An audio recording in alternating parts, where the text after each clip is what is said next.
Cactus ব্যান্ডের একটি অত্যন্ত সুন্দর সুরেলা গান আছে, ওরে হলুদ পাখি কেন করিস ডাকাডাকি। আটলান্টিক মহাসাগরে একটি ছোট্ট দ্বীপ আছে, তার নাম ক্যানারি আইল্যান্ড। সেখানে একটি সুন্দর সুরেলা গায়ক পাখি পাওয়া যায়। দ্বীপের নাম অনুসারে এরও নামকরণ করা হয়েছে ক্যানারি বার্ড।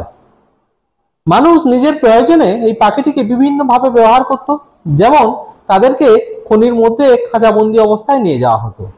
এই পাখিগুলি অত্যন্ত দক্ষতার সঙ্গে কার্বন মনোক্সাইড, মিথেন প্রভৃতি বিষাক্ত গ্যাসের উপস্থিতি খনির মধ্যে এরা বুঝতে পারত।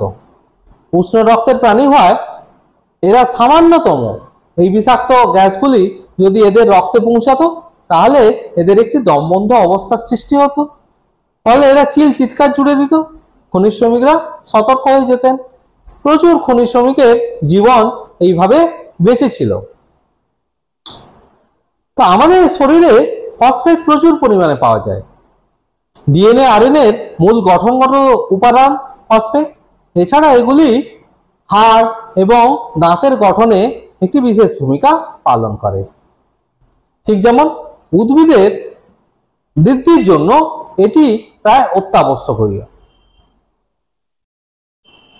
তো কোনো নমুনাতে ফসফেট আছে কি নেই তা বোঝার জন্য নমুনাটির সাথে সোডিয়াম বা অ্যামোনিয়াম মলিবডেট দ্রবণ যোগ করা হয় এবং নাইট্রিক অ্যাসিড যোগ করে তাকে উত্তপ্ত করা হয়।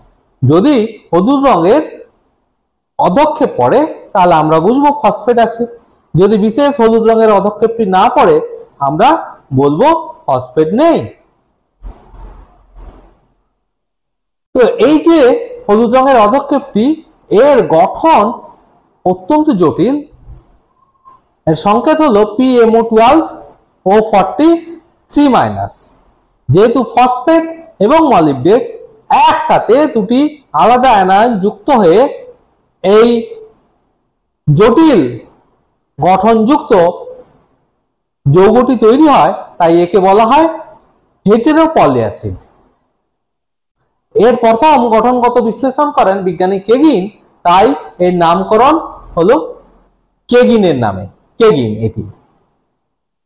এই যে বিশেষ হলুদ রং, এই রংটি এই ছোট্ট হলুদ পাখির পালকের সদৃশ।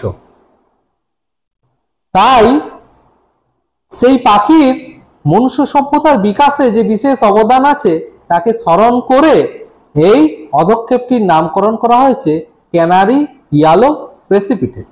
ধন্যবাদ।